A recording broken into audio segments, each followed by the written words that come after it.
Hello, fellow movie crusaders, and welcome to our series finale of Decades of Horror. My name's Sean Wascook. With me, as always, is Brian Michaels, and this is episode 5 of 5 of our Halloween special called Decades of Horror. If you guys have been watching us so far, thank you. Also, special shout out to my girlfriend Kimberly for coming up with this idea, because it was her idea to do this, and I'm gonna keep bugging her for ideas from now on because I was like, this is a pretty damn good idea. So thank you, babe, for coming up with this Decades of Horror thing.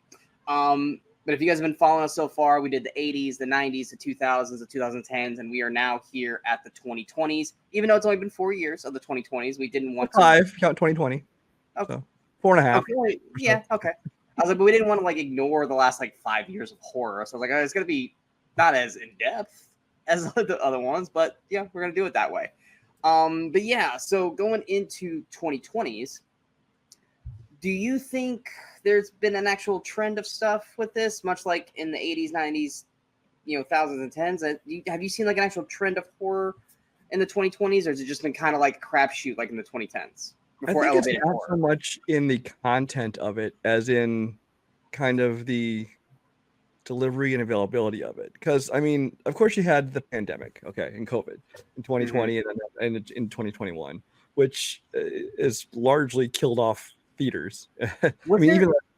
Was there really any big horror in 2020 because of the pandemic? I'm trying to think if there's really any legit 2020 once the pandemic hit. I know The Invisible Man came out right before, in January, but it's like, was there really any horror after the pandemic hit until 2020? When theaters opened back up, I think in the late 2020, I think there were a couple horror films, nothing major. And I'm not counting Unhinged, because Unhinged is not a horror.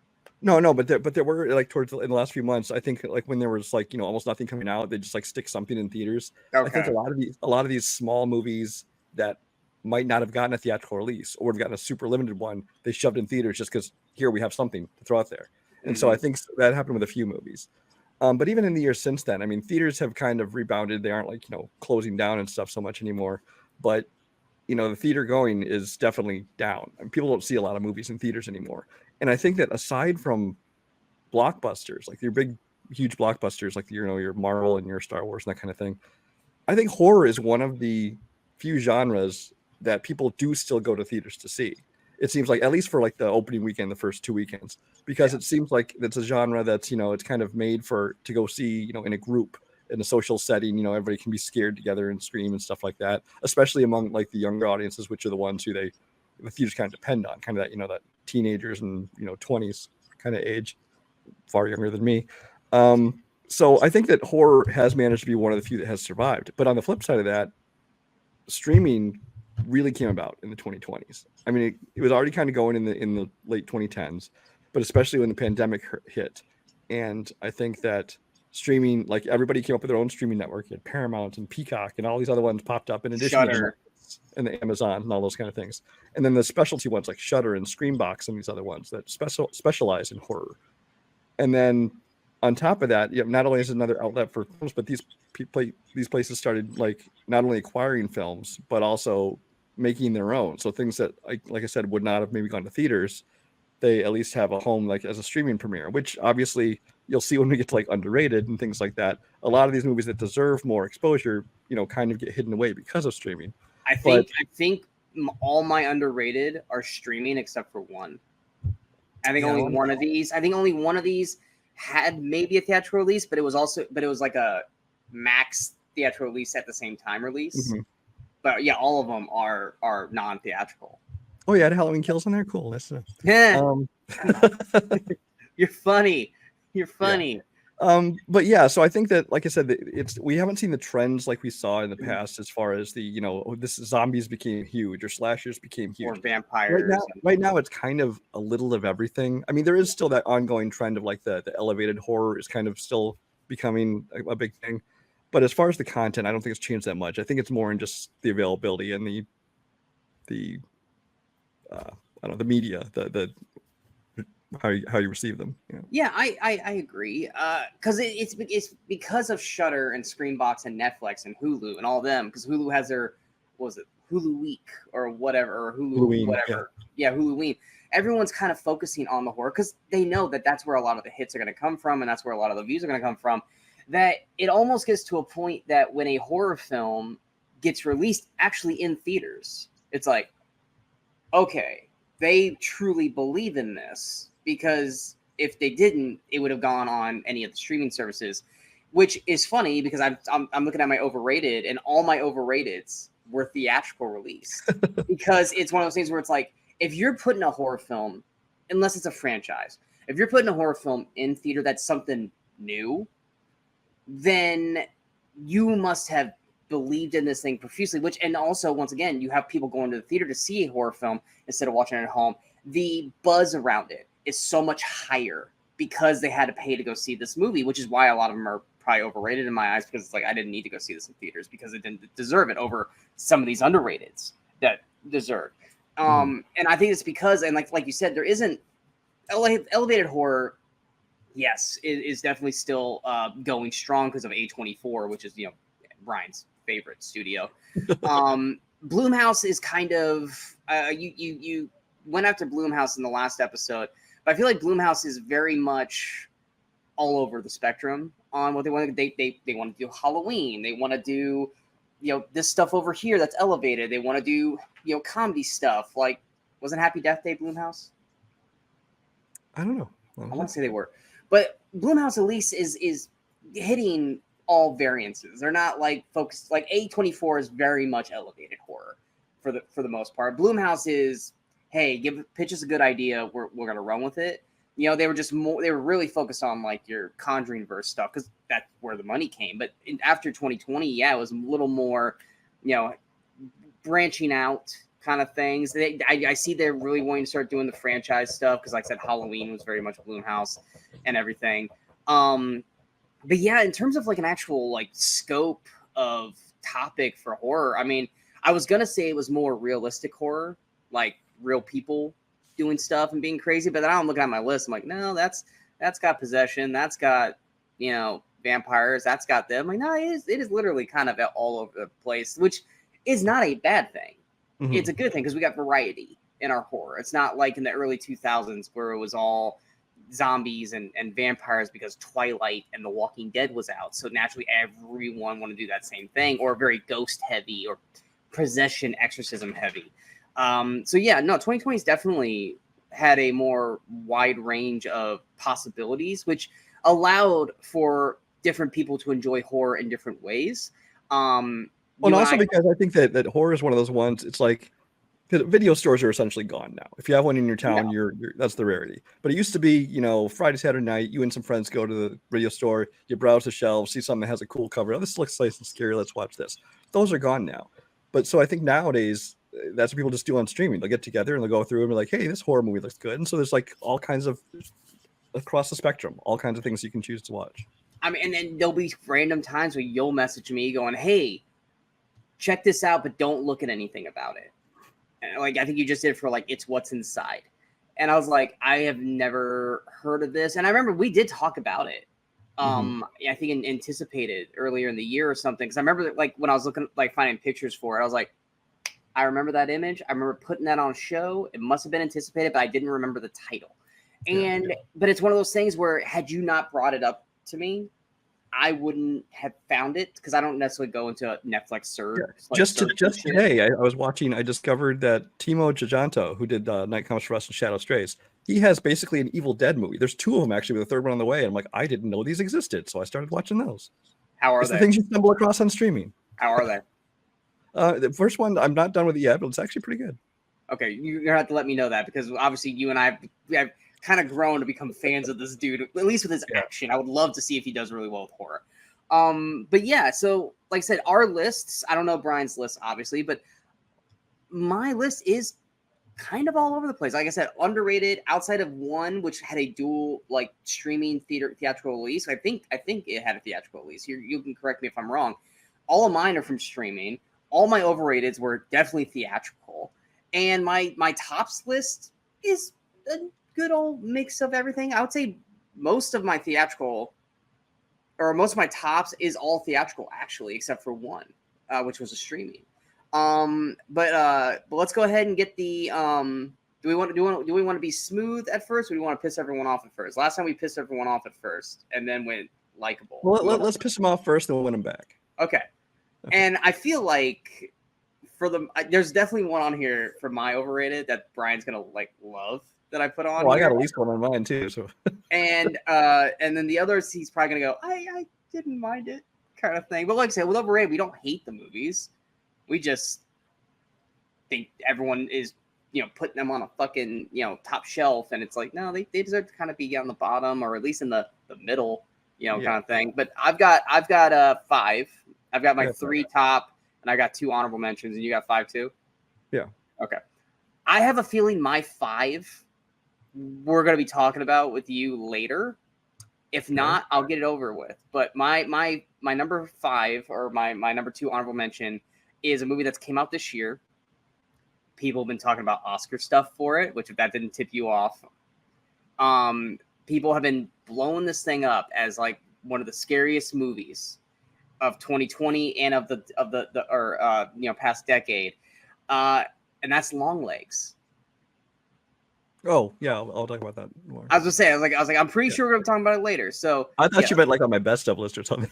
No, absolutely not. So yes, I had a feeling we were going to be talking about Longlegs in greater detail. So that's my honorable mention for that, which we'll talk about later. Why don't you go ahead with your 5th one? My number 5th most overrated movie is one that when it came out, I just heard a lot of people saying how great it was, and it was so cool and so fun, and I thought it was mostly dog shit. I know Sean liked it more than I did, and that is Malignant. This is a movie that about that in a different section. Yeah, this is a movie that I think got that was the one. That was the one I was talking about. That was like, wasn't that dual released? I believe so. Yeah, I was going to say that. Yeah. Wasn't it Max and Theater at the same time? Yes. Okay. Yeah. I think it was one of the final ones they did that with. Yeah. But so, well, you know what? We'll wait and talk about it later with your. Okay. Yeah. It's not in my tops. It's in my underrated. It's just an honorable mention for me, so I don't have a lot more to say about it. It's an underrated. So I'm gonna but okay. So my number 4, Brian and I spent a ton of time talking about at great length. We wrote a better ending. We wrote 2 better endings for this. But everyone, I think it was more the excitement level that it was back than it just being like top tier. And that's Scream or Scream 5, because it's fucking Scream 5, not Scream. I think both of you and I were like, cool, Scream's coming back. Awesome. And everyone's coming back for it. Really, really cool. And we watched it, and I think you and I you definitely like it more than I do. I was fine with it until the big end reveal of everything, where I thought the whole movie just fucking went completely downhill. Granted, now I'm going to sound like a huge hater now. One of the worst parts of Scream 5 is an actress that's now being praised for Oscar nominations for Nora, and that is it Mikey something? What's her name? Madison. Mikey what? Madison. Yeah. I'm sorry, guys. She sucked in this movie. She did. Now, either she's gotten better in Nora, or this movie just wasn't her bag. But when they reveal that she's one of the killers, she turns that she's like, I'm going to be Matthew Lillard. And guess what? You're not fucking Matthew Lillard in this movie. And I hated so much of how this movie ended. And like, hey, let's have the same exact fucking ending as the first Scream film. No, let's not do that, because it came off like a cheap, poorly executed reboot. And that was the point. No, it's not the point. Not when you bring back the legacy characters. And I wasn't crazy about... Now, granted, you and I ended up coming up with we worked it to our advantage when we came up with our better endings, which if you guys want to hear that, go watch like the fucking spoiler, review of Scream 5. The whole Melissa Barrera, Skeet Ulrich connection, and Skeet Ulrich's like ghost was like following her and talking to her and like, guiding her through this shit. Like everything, like we made that work because it was like a little like that's clearly a part, like we'll make that part of our ending. But just like everything about that just didn't flow with me. And I get everyone was excited that Scream came back, and Scream 6 I'll talk about later as a significant step up. But Yeah, Scream 5 just pissed me the fuck off.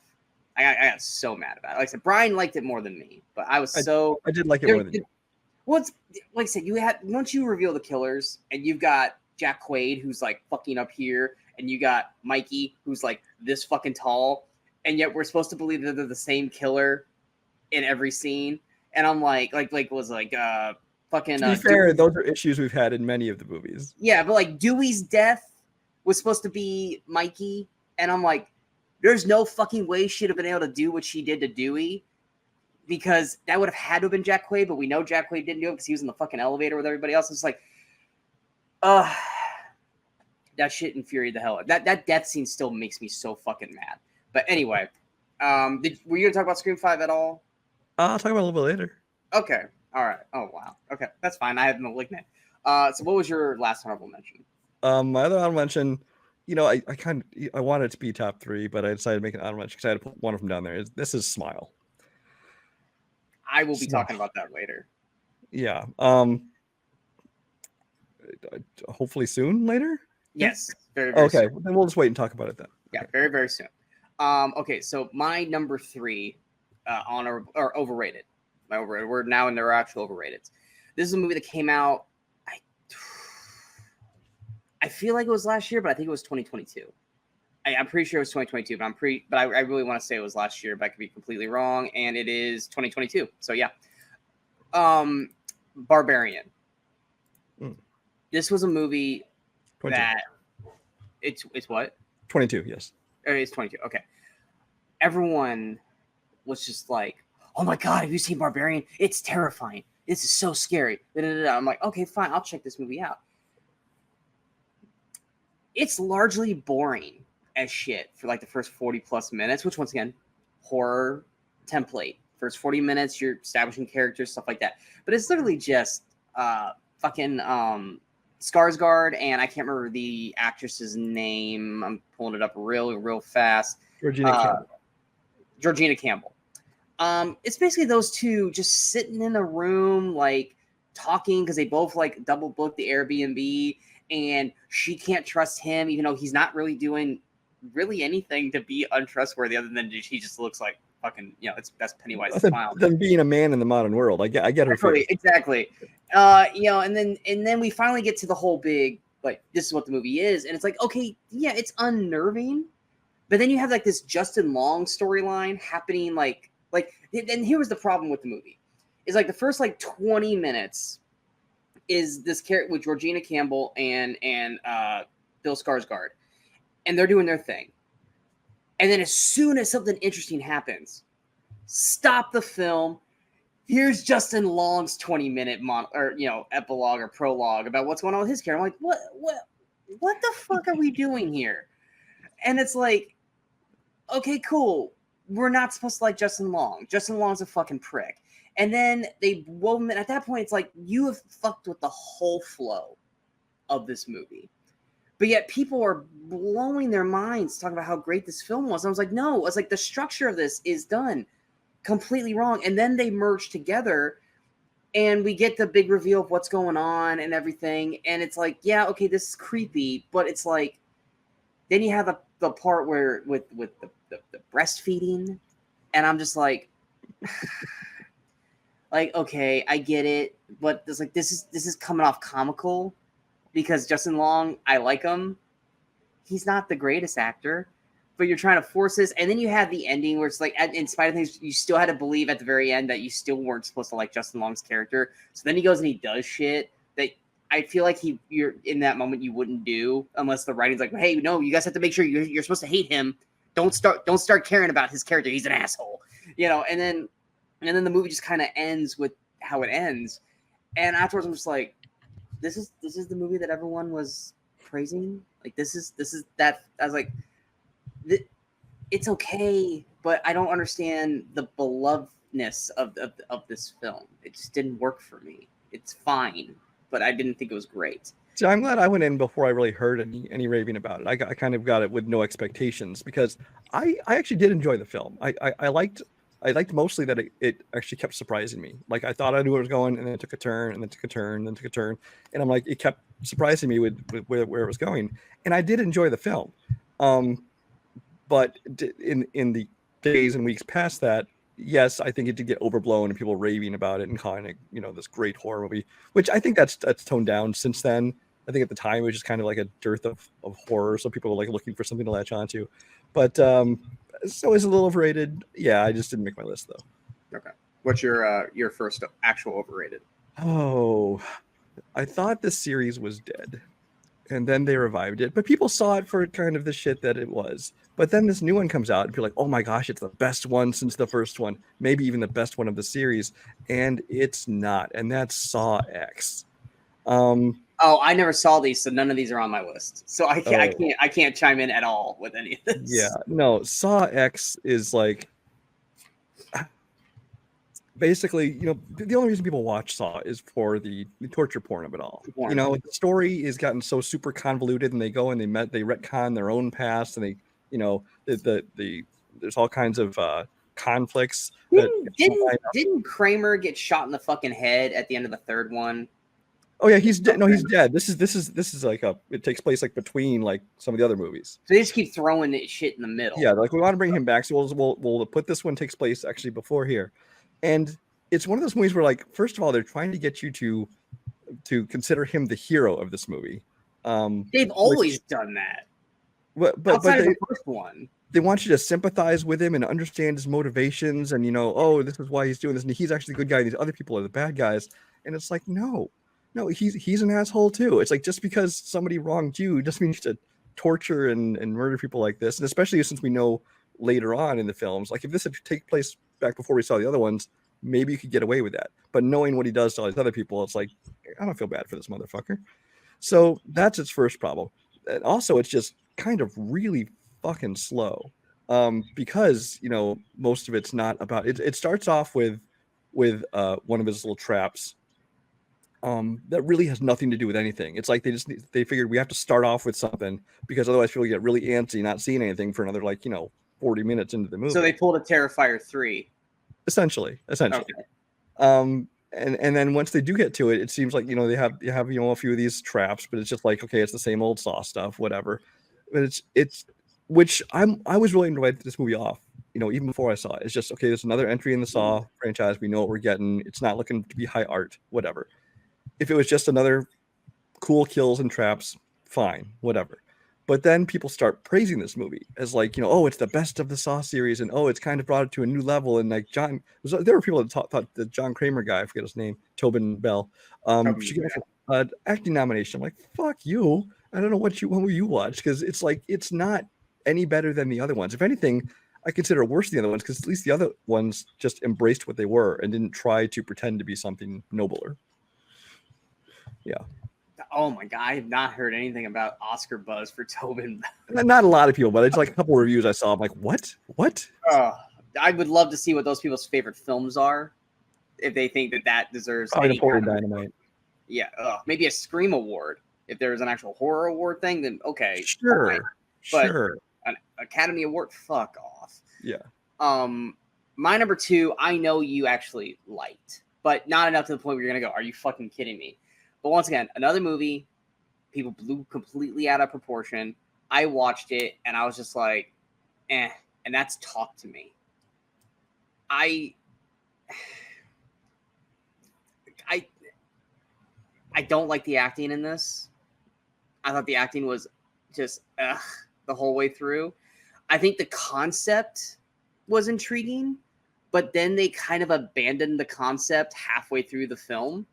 And it was no longer about the fucking hand. Like the hand was just kind of like the gateway.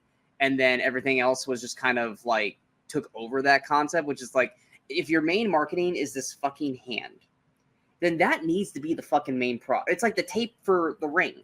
It's like, yeah, The Ring is connected to Samara, and then that's they go intertwined. Talk to Me, yes. Talk to Me opens the door to the ghost, whatever the hell you want to call them, demons, whatever the hell it is. But then, after you get through the main concept of what's going on, the hand's inconsequential the whole fucking rest of the way. There's no point. Now, if it was like, oh, you got to break the hand, or oh, you got to do something with the hand in order to stop all this, and it's like, okay, then the hand is it's a focal point to this. But no, it just became, oh, I fucked up, and now like I'm being haunted, and all this other shit's happening, but none of the acting is strong enough to carry this film for me.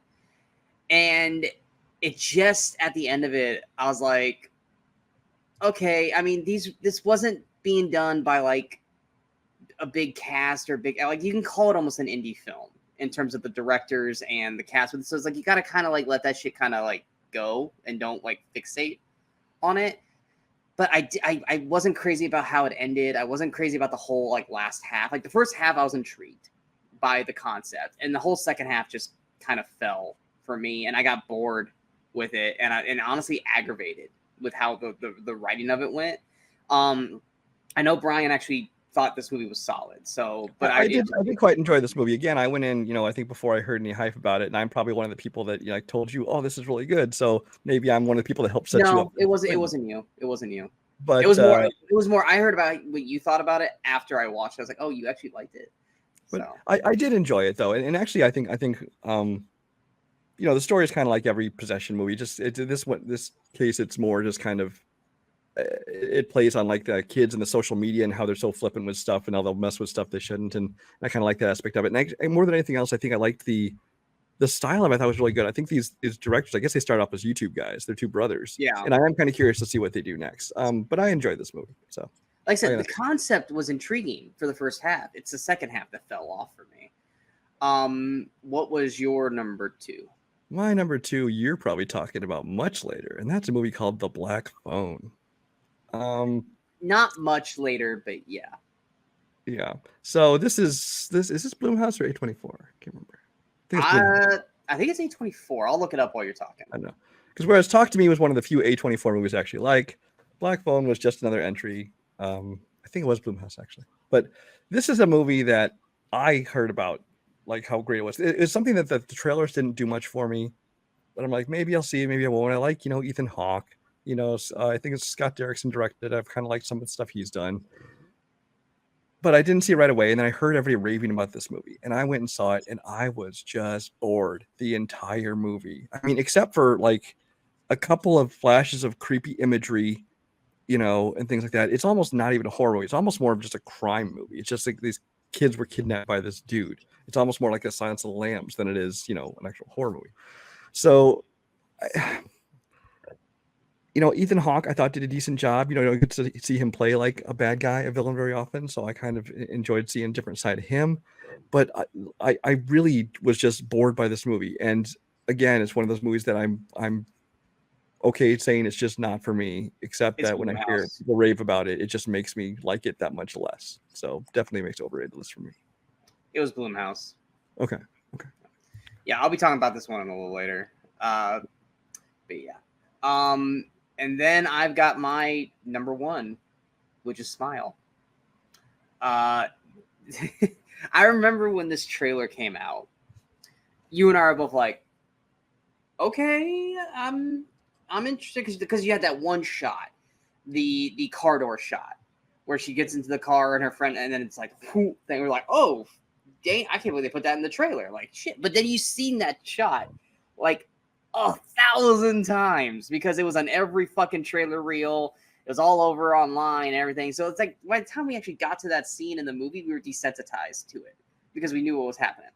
But I mean, we were both intrigued by this because it was starring Kevin Bacon's daughter, who I had never really seen in anything outside of like now the well, they're not really airing anymore. It was during the holidays and like the car commercials with her and Kevin Bacon. Oh yeah, where they try to make Kevin Bacon look like the uncool dad. It's like it's been one thing if she was like young, but she's an adult, so like it just was more like, okay, cool, Kevin Bacon. But like I wasn't necessarily crazy about her performance, Sosie Bacon. The concept of this movie is it's fucking stupid. It really is, which is funny because I'm gonna be talking about its sequel later. But the concept is necessarily it's silly, but it's very much like The Ring to a point. But it was once they revealed the Samara of it, like the actual monster, demon, whatever you want to call it, that's when I was like, this is fucking stupid.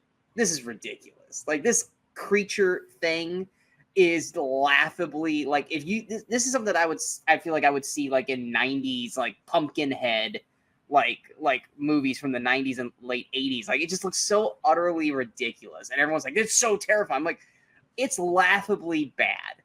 That's how bad this thing looks. Like, you could have done anything, and you chose to do what the fuck this thing was called.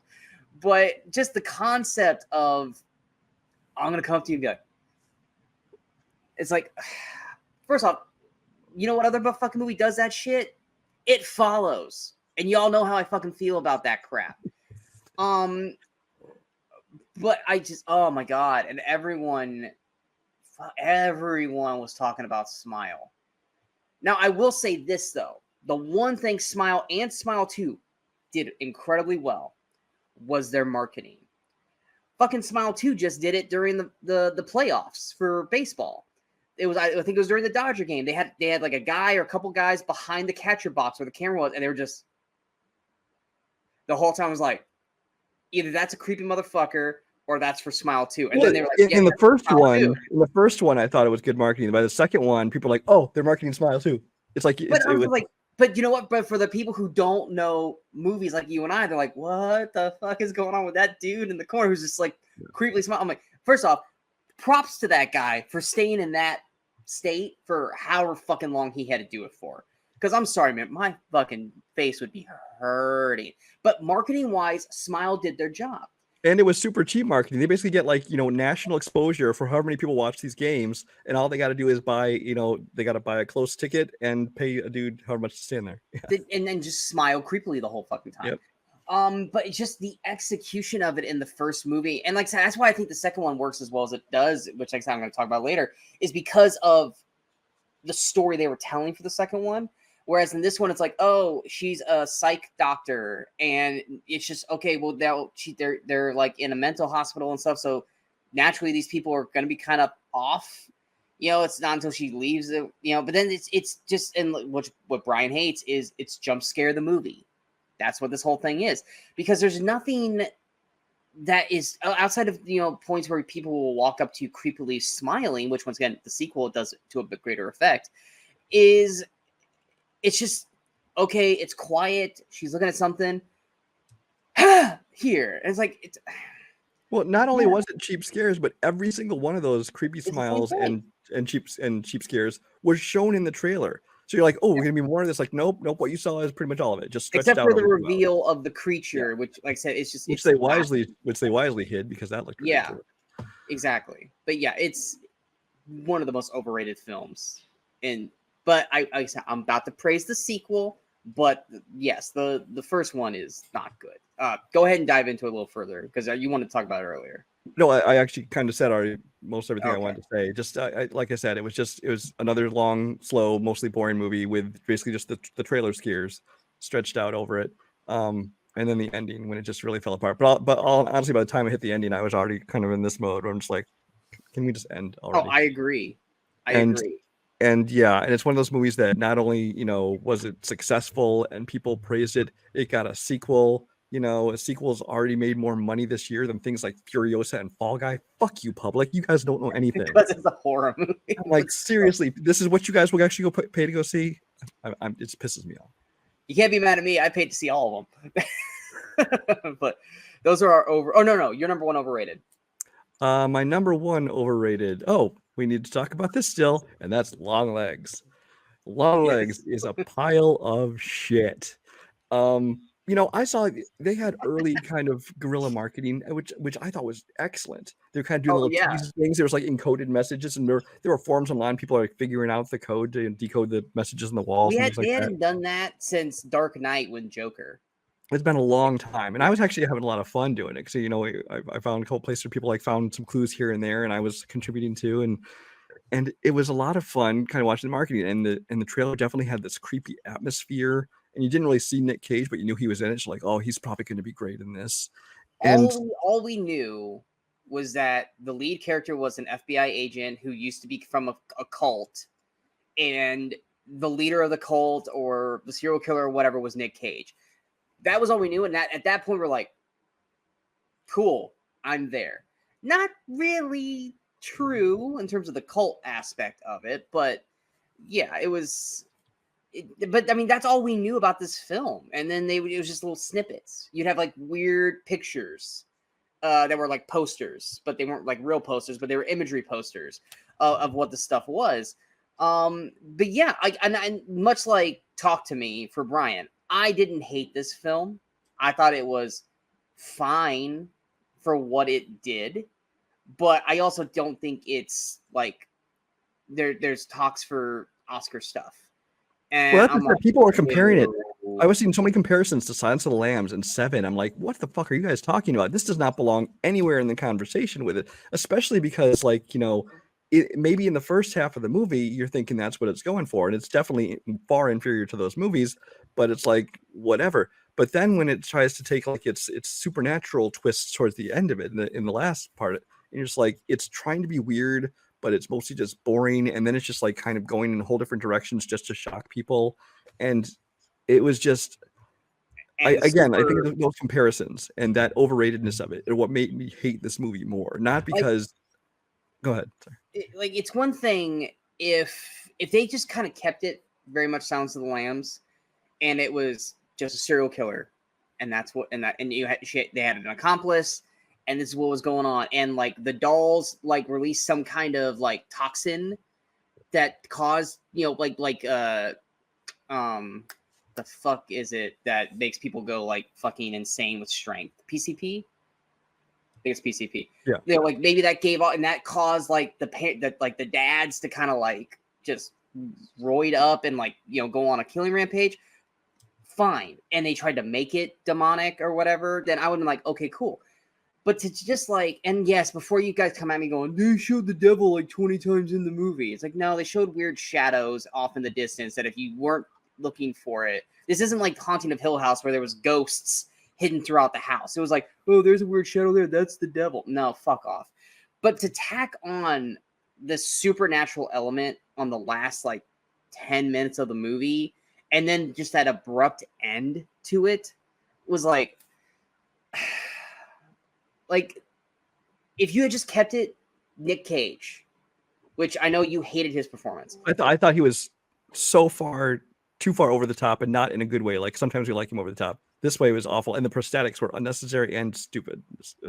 Nick Cage is good enough to look creepy without needing the extra stuff. But like to have Nick Cage just go full Nick Cage, like when he's just driving his car. You know, like it's just like you don't need him to have that moment. Now, if you want him to go full Nick Cage on somebody to add that element of creepy, okay, but him just driving his car going, Daddy! It's like that's not needed. That's just extra to be extra. Just like, okay, we already know he's creepy, but it's not affecting anyone in this moment. It's just him doing it on his own, which doesn't work. But and is it Micaiah Moore? Micaiah Monroe. Micaiah Monroe, who starred in It Follows. See a trend here, people? To her just to kind of basically be this like robot, like blank slate, like I'm an alien. I said in my review, I thought she looked like an alien posing as a human. The whole movie, I'm waiting for some kind of reveal as to what's going on with her. Nope, just a bad actress. She was the girl from Galaxy Quest. Hi, how's it going? But you want to go to my birthday party? Do I have to? Okay, power down. And there's no explanation for why she's acting like this. It's just ridiculous. Other than like, I think they said like her essence or her soul was caught in the doll, and when she blew the doll's head. Yeah, exactly my fucking point. If you had just kept it straight the whole way, and the dolls had like a pheromone thing that released into it, and it was like, because they do that shit in TV serial killer movies, you know, like on Law and Order and you know that shit on TV. It's like, you could actually made this kind of intriguing and interesting, but they go full on like, oh no, it's for the devil and blah blah blah blah blah, and it's just like, and then it just ended. And I remember watching with Kimberly, and she was just like, that was it. I was like, I fucking guess. She's like, well, that was a disappointment. I go, I agree. And then you see everyone going, 5 stars, 4.5 stars. This is fucking amazing. I don't understand the hate. Like I think I still gave it like 3.5. 3.5, yeah. Yeah, I was like, because it was effective in what it was trying to do. It fell off at the end. I didn't hate Nick Cage's performance, but it's like I also was like, when he was done, I was like, that was it. That's all we got from Nick Cage. That was it. Come on, man. You got to give us more than that. Like, yeah, I give it 1 star. What's that? You give it I one give star. it 1 star. You want this to be your worst movie of the year, and I had to fight you going, no. Madam Web is worse. You're like, Madam Web's at least entertaining. And I was like, no, it's fucking not. It's not. But I remember it is entertaining for the wrong reasons. I remember watching this, and I watched it. And I was like, Brian, I was like, Long Legs was actually decent. It's fine. And you're like, I'm in the theater for this right fucking now. I'm halfway through it, and I fucking hate this film. He goes, and you're like, I have like 40 minutes left, and I go, well, that's actually when it starts to get a little interesting. And you're like, I don't think it's gonna save this movie. And I'm getting like update, and it didn't. And I was like telling Kimberly, I was like, Brian fucking hated Long Legs. I go, I'm gonna hear about this later. But those were our overrated. Going to our underrated. I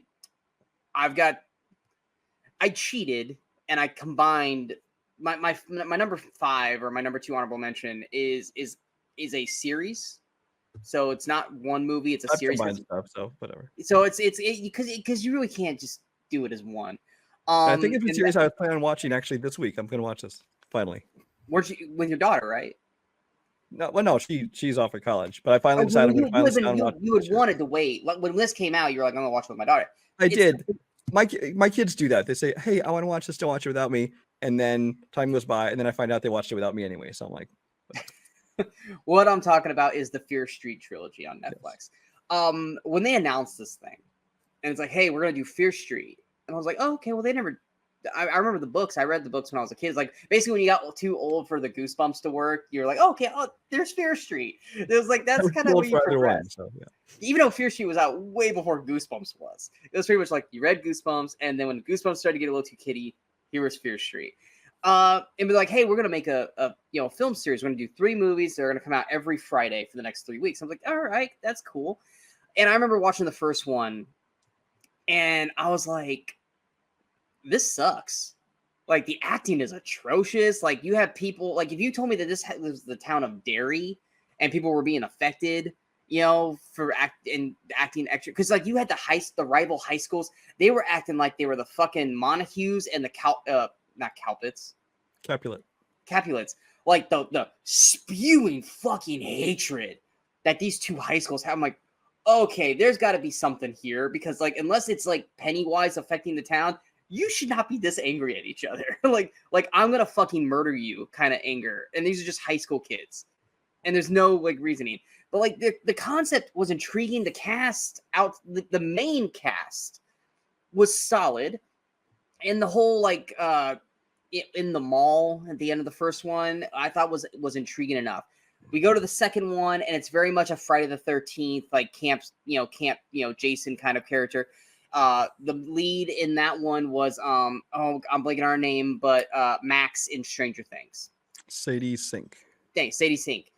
Solid in that. And also, we're not scared to kill kids in this. Because there's this one kid, and I was like, oh, he'll run away or something. Like, oh, no, we fucking are going to murder this kid. I was like, okay, bravo. You wouldn't do that. But it was better. Still had some kind of off-kilter acting with like just people being overtly fucking angry. And then the third one was like, oh, we're going back to 1666, and it's going to be like the Salem witch trials. And so I was like, oh, I don't really care about that shit.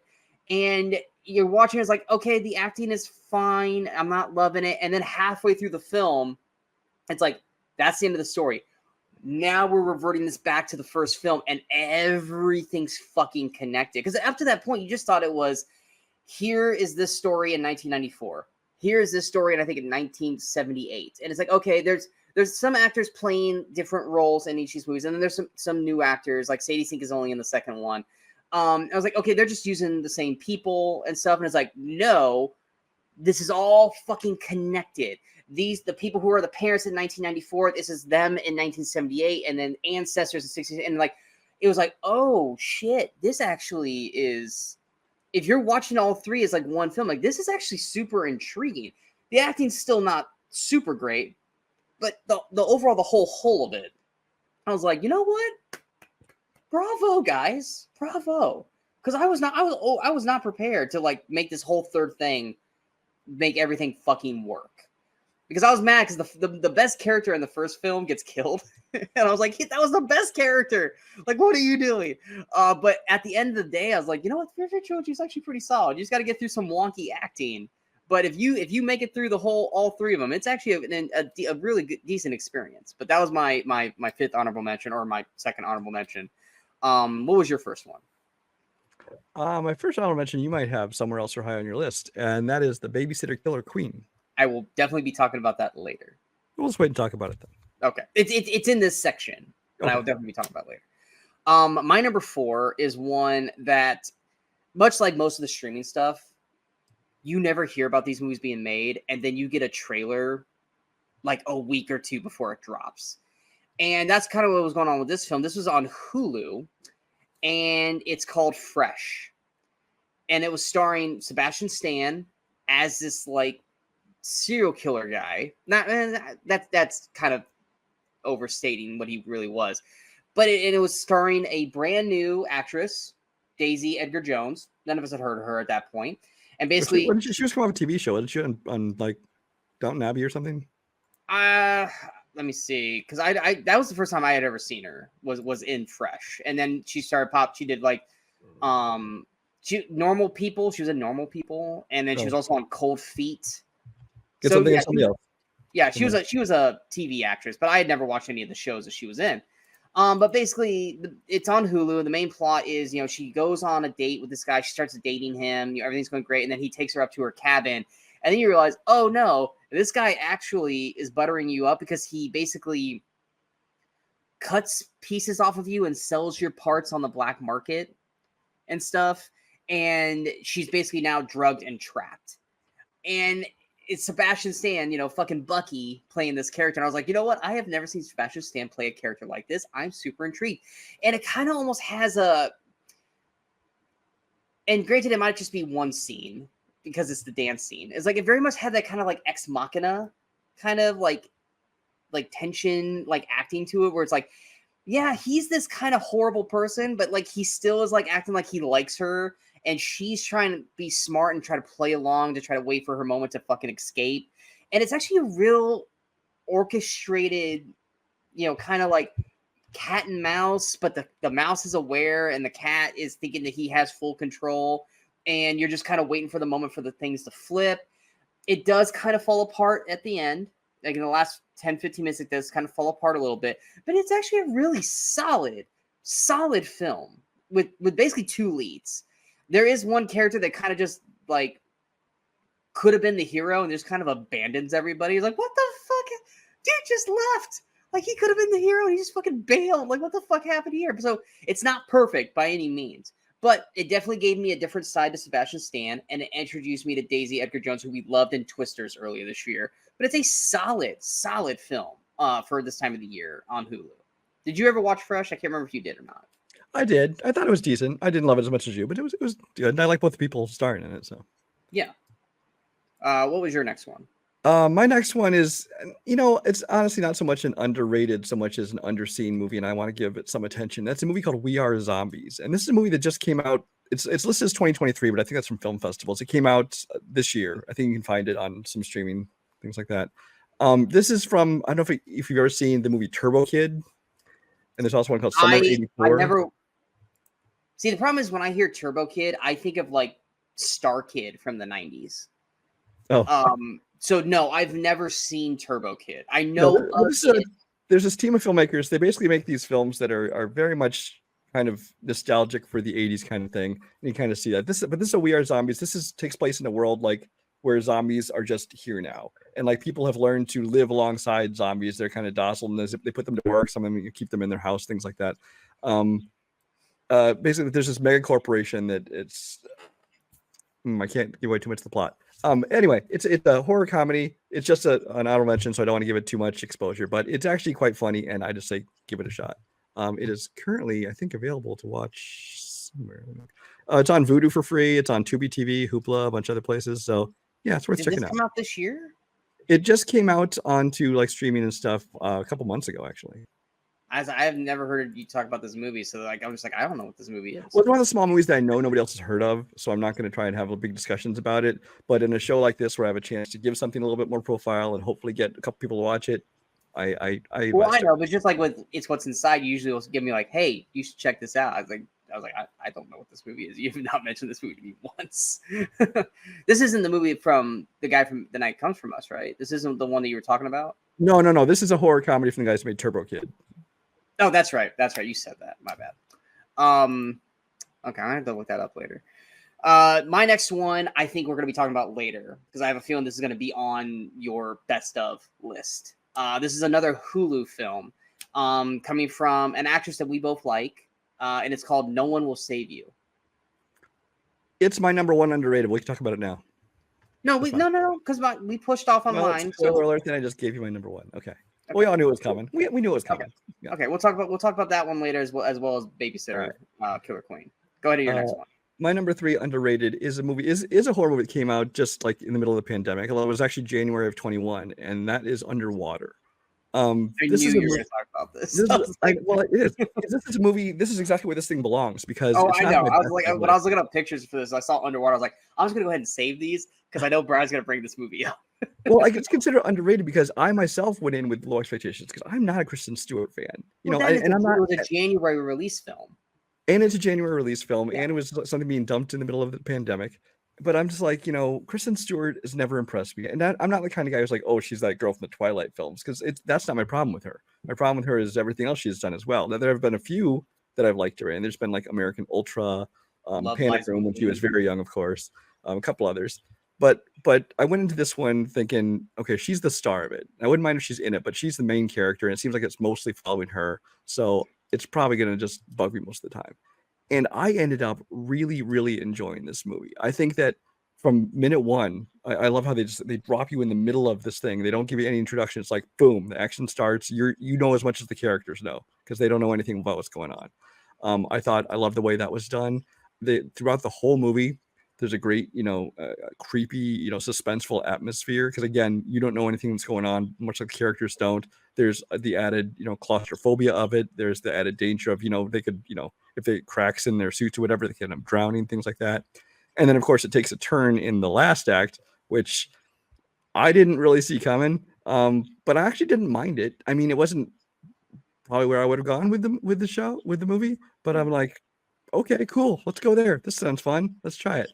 And I ended up just really enjoying this a lot more than I thought I did. And it's one that I think a lot of people haven't seen, but even the ones who have seen it, I think you're just like, it's okay. And while I don't consider it the best of the year or over the decade or anything, I think it's better than okay. I think it's something that should be checked out. I still have not seen this, so I can't. See, and now I've built it up so much that you're probably going to hate it.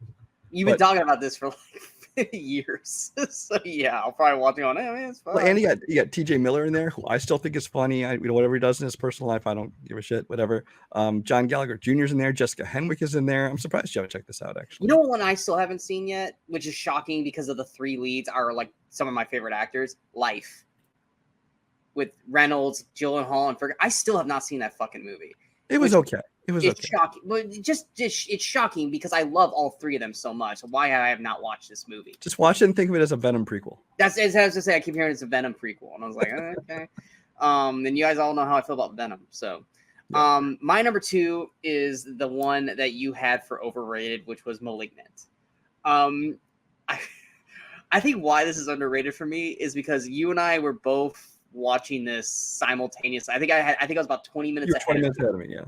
And I just remember, like, once the twist came through, I was like, I want to message Brian, but I don't want Brian to know. And then I got his message, and I was just laughing, having a good time with this. And I'm like, we're shooting a review for this right fucking now. Like, we're not gonna wait. We're doing it. And Brian's like, I don't want to talk about this movie. He's like, no, we're talking about this fucking movie.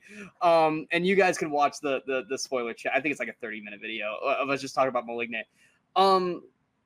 This movie is just more fun for me than it is like scary. And I think it's because of and it could have just been because of the situation we were in, where I was like this 20 minutes ahead of you kind of thing. That's probably why I like this so much more, because it's fucking utterly ridiculous. It's so fucking ridiculous, but entertaining as shit for me. I don't even want to talk about it for people who haven't seen this, but it goes so batshit crazy at the end, especially in the police station, that I'm just like, I was laughing gleefully at just how absurd everything was. It's like Madam Web, entertaining for the wrong reasons, though. It was, but it wasn't just like bad like Madam Web either. It's like everyone was doing their job. Like everyone was doing decent. There wasn't like bad ADR like in Madam Web or anything. It was just, by the time you got to it, I was just like, you know what? It's as insane as this movie was. I did not hate this film. And Brian's like, I did not like this movie. I was like, well, we're talking about this, so deal with it. But yeah, Malignant was a fun film for me. You have your two, or you have a number two? My number two is one you probably also bookmarked some images for, because I've talked about this a lot. That's Last Voyage of the Demeter. I figured this was going to be on your best of, so yeah. There's going to be some overlap. Oh, okay. Last Voyage of the Demeter is a movie that it has an average of like 2.6 rating on Letterboxd, which I do not get, because not everybody loves this movie as much as I do. A lot of people don't like boat ship movies. So no, because I mean, it's a great idea. You take this story that's one chapter of the novel Bram Stoker's Dracula that basically gets kind of just skimmed past, and you say, okay, let's make a movie of what actually happened on this ship. Let's take this story and kind of flesh it out so you can see, what happened, at least their version of what has happened. And I thought it was super well done. They basically created Alien on a boat. Alien on a boat. Instead of being sci-fi, they shifted the horror genre, and it's just Alien on a boat. And I think it's done so well because it's the whole kind of thing of nobody on this boat knows what's going on. The director, who's the same director who did Autopsy of Jane Doe, we already know does a great job creating kind of that atmosphere for it. The cast, you got Corey Hawkins in the lead, Liam Cunningham from Game of Thrones, David Dastmalchian is in there, and he does a great job. We always appreciate. Yeah, we always like him, and he has a bigger part than, I think this might have been one of his bigger parts, except for until late Night with the Devil, because the Suicide Squad he had a little bit bigger part in. It was after Suicide Squad, so this was kind of like his next big. Yeah, and he gets to show a little bit more, because he normally seems to be like mostly like comedic acting, or he's kind of like the dork. Or creepy, yeah. But here he's just kind of a serious role in this one, and he does a great job. And it's just a movie that I think gets it's one of those, I wouldn't say it gets unfairly shit on, because I don't really see people hating on it, but I see these mediocre reviews and like this 2.5 star average rating, and I'm like, come on, people, it's better than that. I mean, you like Smile and you like Saw 10 or Saw X, and you don't like this. Get some taste, people. Yeah, I thought it was fine. The ending annoyed me. The very ending, I'm like, you didn't need to do that last scene. Yeah, but I mean, I thought it was effective. I think there were certain things I think they could have done better on, but I think the aesthetic of it, like I said, aliens on a boat or alien on a boat, I thought worked really well. Like I said, I thought the cast was really good, and once again, did not like, you think, oh, there's a little kid. This is like what's her name from Aliens? Like, I'm like, aren't Rue? Newt. Like, oh, well, Newt's not gonna die. And it's like, nah, motherfucker, this kid's fucking getting it. And it's like, oh shit, we're killing your animals, we're killing your kids. We don't give a shit. Your dogs aren't safe. Your kids aren't safe.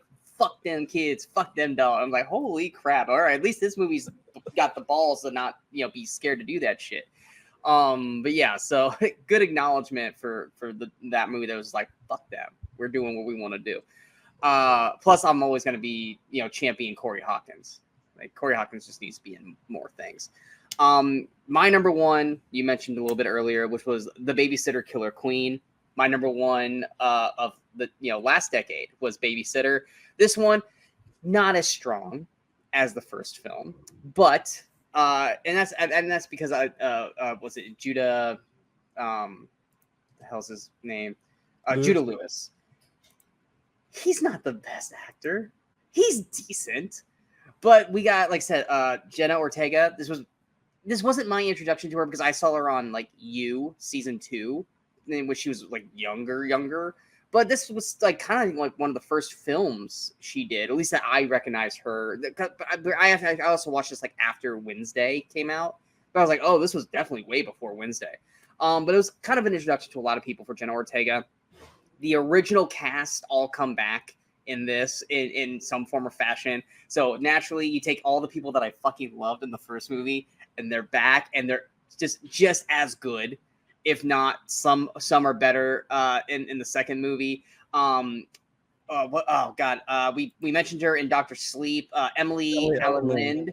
She had a small part in the first one because she was a younger kid. She's now like kind of the age from Doctor Sleep. She gets more to do in this. She's good in this movie as well. It still has all the fun that the first film had. It does have a very definitive kind of endings, which makes me sad because I really would love another one of these. But like I said, I have to watch these in tandem. If you watch Babysitter, you have to then immediately watch Babysitter Killer Queen because they perfectly go together. I love these movies. Like they're so good to me. Like I said, they're not like best of the year, but just in terms of just enjoyableness and enjoyability and just entertainment, I fucking love both these films so much. Yeah, no, I really enjoy this, and basically the whole kind of vibe of both of these movies. I thought was great, and a lot of that is credited to McG, which I think is a lot of the reason people don't like this movie because a lot of people like to shit on McG. Yeah. But you know, in these movies, and in this one particularly we're talking about now, I think I love the vibe of it. I love, like, again, I've said this a lot, but the balance of kind of the comedy with the actual horror. Like I don't think either one having fun. I don't think either one kind of overshadows the other. And like you said, the cast, you know, all the way from Jenna and Emily, Samara pops up in this one. Of course, you got Robbie Amell. And I don't remember her name, but the Asian girl from Pitch Perfect is in this. Yeah. But it's just a movie that is a lot of fun, and it gets unfairly shit on. And I don't know why, because the first one was good. This one, I agree with you, it's not quite as good as the first one, but it's right up there. Oh yeah. And now we'll talk about your number one, which I mentioned earlier, which was No One my Will number Save one, underrated, again, because it went straight to streaming and most people have never even heard of it or seen it, and that is No One Will Save You. We have talked about this movie a lot, whether it be on, you know, some of our weekly shows, and we did a review of it. I think we talked about a year-end thing last year. We did. Yep. We talked about it. So I don't need to go in great detail again, except to say that Caitlin Dever, who has been kind of absent since then, she hasn't really done much. I don't know what she's doing now. She's shooting The Last of Us season 2 right now. Ah, that might explain it. Yeah, she's shooting that. She is essentially in almost every frame of this movie because it's just following her character, and there's very other cast in it. There's people that pop up, just an occasional scene here and there, but it's basically watching just her the entire movie. She does a phenomenal job of carrying this movie all by herself. I think she successfully broke out of, you know, she always got, you know, was still being cast as teenagers, and this kind of get her a little bit more mature role. I do like the backstory that they kind of feed you morsels of until you finally realize, you know, exactly what happened, and now she's gotten to the point where she is. Because at the beginning of the movie, you're like, why is she just, you know, agoraphobic? Does she have social issues? What's her issue? And then, you know, once you find out what that's all about, it kind of makes sense. The actual alien work in it, I think, is great. I mean, from the CGI to just the way it's staged, and the jump scares work as jump scares because they don't overdo the jump scares. So when they do them, they actually work. The look of the aliens is creepy. There's actually a couple different versions of aliens. There's like 3 or 4 different kinds. Yeah. They all look good. And even when the aliens aren't on screen, there's things that's just the use of light or the use of like the score and the noise just kind of keep you on edge the entire movie. And, you know, I just think that this movie is so well done. I wish it had gone to theaters, although it probably wouldn't have made much money because it's not the kind of movie that, you know, brings in huge audiences. But the people who do see it, actually on my friends list, most people who have seen it have given it pretty good ratings, but it still only averages a 3 on Letterboxd. And I don't understand that. And this is the very definition of underrated for me. Yeah, this is on Hulu for anyone who has not seen it. It's on Hulu. Yeah, everything that you said, I 1000% agree. The ending didn't work for a lot of people, which I think is where the downfall came for a lot of people's reviews. It did have me scratching my head, and I'm still not sure I'm 100% on board, but I'm okay with it. But watching it multiple times after, like, the first initial end of it, you're like, what? And but then you watch it again after, I'm like, you know what? The ending makes a little more sense to me now, and it's a little more logical for her character. and stuff like that. So I'm more open to that ending now than I did the first initial time, which like a lot of people, they're not watching it multiple times like you and I do. So it's like, yeah, if you guys probably watched that again and really paid attention to because that was Kimberly's problem with it too, was that she was kind of bored with it when she watched it, because I think she was like, you have to get her in that first 10 minutes. And if you don't get her in that first 10 minutes, she immediately starts to go kind of in the negative with it. And then the ending was just like, what the fuck was that? So like I remember like her kids loved it and I loved it, and she was like, it was okay. But I also think we were watching it super late and she was tired.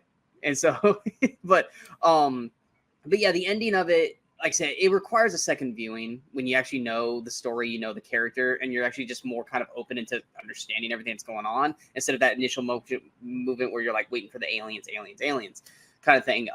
But no, it's a great film, and it really showcases Caitlin Dever. And I am so happy, yet so terrified for her next year, because the character that she's about to portray in The Last of Us Season 2, she's going to start getting death threats. She's going to start getting praised and then immediately hated. For anyone who played The Last of Us Part 2, you guys know what character she's going to play. The hate that the actress who did the mocap and voices for this game got death threats. What do you think Caitlin Dever is going to get when this fucking thing comes out? I'm so happy for her because it's a huge fucking role, but I am so fucking worried for her at the exact same time. But I'm so excited to see what she does with Last of Us Season 2. But she is fucking amazing in this movie. So yeah, definitely check out that. It's on Hulu. Now we're going to go to our best of 2020's. Much like in the last decade, where I gave a slight tip of the hat acknowledgement to A Quiet Place because I just removed it for sci-fi, I also, just because Letterboxd classifies these as horror, Quiet Place Part 2, tip of the hat. Quiet Place Day 1, tip of the hat, unless you're going to be talking about them. No. Okay. Tip of the hat to both of those. And a tip of the hat to my favorite film of last year, Godzilla -1. I don't consider Godzilla a horror film. Now, granted, if we were ever going to give Godzilla a horror movie, -1 is the closest thing to a horror. If I was classifying that as horror, that's my number one fucking film. It's kind of like that Jurassic Park Jaws thing. It's exactly. Like, horror? Exactly. If I was going to classify it, then there's my number one film, because clearly it's the best film out of everything we're about to talk about. But I'm not. So I want to acknowledge those three. They're phenomenal. Well, Godzilla -1's phenomenal. Quiet Place Part 2 and Quiet Place Day 1 are really good. Day 1's better than Part 2. But I just want that slight tip of the hat to them. They're not on my list. So if people go, ooh, because they're sci-fi to me. They're not horror. I'm gonna keep going. So you have two honorables, right? I just have two, yeah. Okay. My first honorable mention is one that Brian already brought up, which is Black Phone. I thought Ethan Hawke was fucking great in this. I also thought the two young leads, I think it's Mason Thames and his sister Madeline McGraw.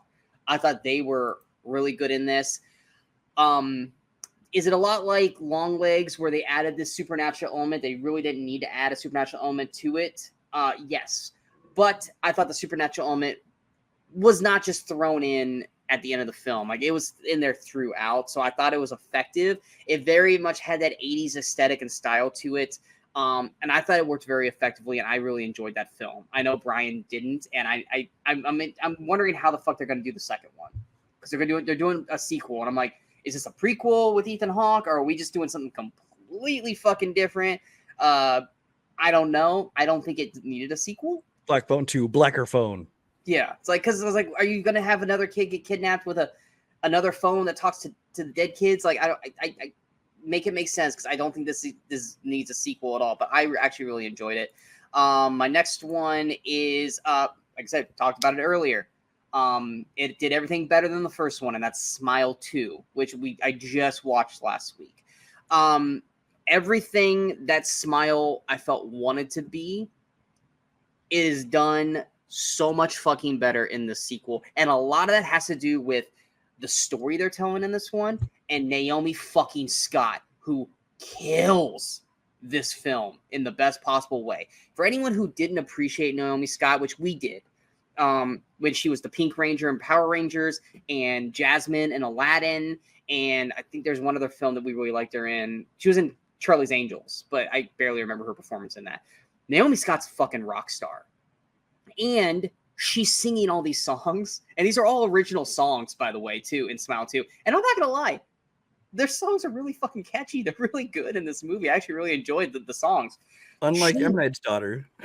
Yes. Like, and that's the first thing I was watching. I was like, unlike Trap, I actually enjoy when we're seeing the singing performances in this movie compared to Trap. She is fucking amazing in this movie. Now, yes, it is still jump scare the movie. You still have creepy people just walking up to her smiling. But the way they shot this, and once again, with the first film, the main problem is that, okay, it's a psychiatrist, mental hospital. Okay. No, this is like a fucking Taylor Swift-esque type of woman who is in the limelight. She's constantly surrounded by people and fans and strangers, and you can't tell if it's just a creepy fucking fan, which at one point it is, or if it's the fucking thing that's coming after her. You can't tell. And then she is constantly trying to ask for help throughout this movie, and everyone's just chalking it up to her because she's a recovering drug addict, alcoholic, like a lot of singers have had to go through. So anytime she's trying to reach out for people to help her, they're like, are you back on it? Did you break? You know, like, no one will fucking help her, and no one will fucking listen to her. And she can't there, and like she keeps trying to say, like, I need to go away. I need to not be in anything. And they're like, no, you have a schedule. You have made commitments. You have to do this. And it's like she literally can't escape this thing as much as she tries to. And it's so effectively done. It does go off the rails in the final act to the point where it kind of almost goes away from what I think Smile was trying to set. Also, the beginning of Smile 2 continues where Smile ended with Kyle Gallagher's character, because Kyle Gallagher's character takes the thing, and then he's actually the first part of this movie before it goes to Naomi Scott. Actually, really, really well shot, really well affected in the first 10 minutes. I was like, oh, okay. I was not prepared for that. This was actually really well done. Everything that, like I said, Smile 2 exceeds everything that Smile 1 tried to set out to do, and I actually really enjoyed it. I also think that it ends I'm watching this and I'm like, okay, if this is how we're gonna end this, I think they need to end it this way, and they ended it that exact same way, which I was like, you know what? Good fucking way to end this. I don't really think I need to see a third one though. I don't think, because I just feel like it's just the same thing on repeat. You know, it's like they chose to do something unique with this one, and it's good. I don't see how they could go any further with this, but it's making a shitload of money. They're gonna force a third one down our throats. But yeah, no, Smile 2 is actually really good. I know Brian still hasn't watched it, and it's not gonna you're probably not gonna watch it, which is weird because I know you love Naomi Scott. But Smile 2, if I do someday, it'll be like when it hits streaming. I'll watch it just for Naomi. But compared to the first one, this one's fucking amazing. But which is weird because it's all the same director, same writer. In the grand scheme of it all, you're gonna go, it's fine. But if you're comparing it, yes, it is. Whoosh, yeah. My next one. Well, actually, we're now at the final 2 honorable mentions. So go ahead with your next one. My honorable mention I've talked about before on the show, so I won't talk a whole lot about it. That's a movie called Scare Me. I've pitched this to people before. You need to check this movie out. Sean still hasn't because he's a dick. No, I didn't. This is the one with what's her name from The Boys? Cash. Yeah, you watched it? Yeah, no, I watched it. Oh, you don't have a logged on Letterboxd. I didn't know. Okay. I thought I did. I watched this whole thing. Scare Me. It's a small movie. It came out in pandemic. I want to say it was made for Shudder, so I don't think it went to theaters at all. It's on Shudder. It's on Hoopla. You can also rent it or whatever on the other digital platforms. But it's all this movie is a couple people in a cabin in the Catskills. They were like had neighboring cabins. There's a power outage. One goes to the other one's house, and they're just passing time because they're both writers. They pass the time just basically telling scary stories, and they're excellent storytellers. It's entertaining. They're kind of acting out parts of it. There's kind of some special effects, like some shadows and things that happen to kind of help enhance the stories they're telling. And that's all this movie is. It's two people telling scary stories that are. It's definitely got comedy to it as well, but the two people who lead this, Aya Cash and Josh Rubin is the other guy's name, are so good in these roles. They're so animated. They're so engaging that they were enough to carry this whole movie for me. And it's something that for me was just so unique. It's just such a small scale thing. You know, it's not this a big, bloody special effects thing. It's just two people telling scary stories. And if somebody told you that, like I tell you that now, you're probably thinking that sounds boring. Check it out because it's actually pretty entertaining. I would also acknowledge Chris Redd in the small part. He has a small part in it. Yeah. Yeah, because he actually brought some fun to it once he joined the group. I watched this with Kimberly. We both watched it because I was like Brian talks about this, and I love Aya Cash. I love her so much. I thought it was fine for what it was. I wasn't necessarily crazy about how it ended.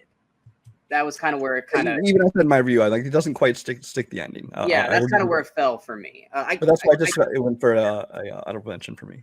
Yeah, I thought I did score. I gave it 3 stars. That's what I gave it. My second honorable, or my other honorable mention, you may have later, which we'll talk about later, and that's Evil Dead Rise. I don't. It was right there. It was right there. We both talked about Evil Dead in the last episode. Evil Dead Rise, I don't think it's as good as 2013, and that's more a performance thing, or I guess a writing / performance thing for the people that it was happening to in the film. But it was definitely different. Where it was like, hey, normally all the Evil Deads, it happens except for Army of Darkness, it happens in a cabin, secluded and stuff like that. What happens if it's in a fucking apartment complex?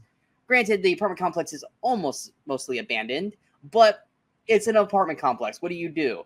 And it's affecting the mother of these kids and stuff like that. Oh shit, what's gonna happen? I think the scares are incredibly well done. Oh god, what's her name? She was in Vikings, but Jesus, I'm trying to figure out which character it is because all these people. Oh, Alyssa Sutherland as Ellie. She's fucking amazing in this movie. I think didn't we give her the award for best villain the year it came out, or she was at least nominated. I don't recall. Yeah. Because she's the main Deadite in this, and she's obviously all the marketing is following her. She's the mother. She's so fucking good in this film. Much like Jane Levy in 2013, I think she excels even past Jane in this. She's so good when she turns into a Deadite. It's the family around her that aren't as strong. There's parts where they get injured and they don't sell the injury. Like I think the teenage boy, he literally gets fucking stabbed through his collarbone and he doesn't scream. And I'm like, nah, motherfucker, you'd be screaming fucking high heaven if you got stabbed through the fucking collarbone. And then there's the cheese grater scene, and she gets cheese grater on the calf, and she goes oh. I'm like, no, that's not the reaction you would have had for that. You need to sell the fucking injury, please. It's little things like that kind of hurt me. And then the very, very finale in the parking garage, I thought was cool, but also kind of it went a little too over the top, if that makes sense. You know what I'm talking about. Yeah. But I think the idea worked. It was more the selling of the shit that's happening to the people. Evil Dead 2013 did it way better. Even the previous Evil Deads, this is the wrestler in me talking now, sold injuries way fucking better than an Evil Dead Rise. And that bugged me to no end. But performance-wise from the lead, Ellie, she was amazing. So I wanted the selling of the injuries didn't bother me so much. I did enjoy this movie when it got going. The problem is this movie did the same thing that you're dubbing the Terrifier 3, where they have this scene of action and gore right in the prologue that for the sole purposes of being because we're not going to have any for the next 45 minutes to an hour. It's but in my defense of that, the beginning is the end because the girl that it affects is yes.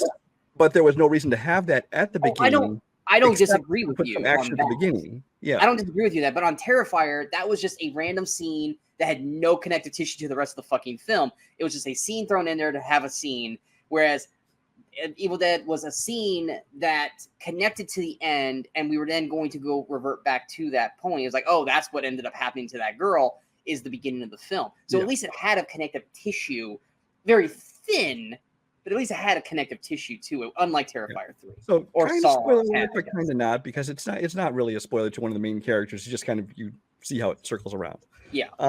But there is that like first 45 minutes or so where it's like it does take kind of forever to get going, which, you know, I don't, movies can use setup, you know, they need to explain things to some extent, but this movie seemed like it was really taking its time to do that.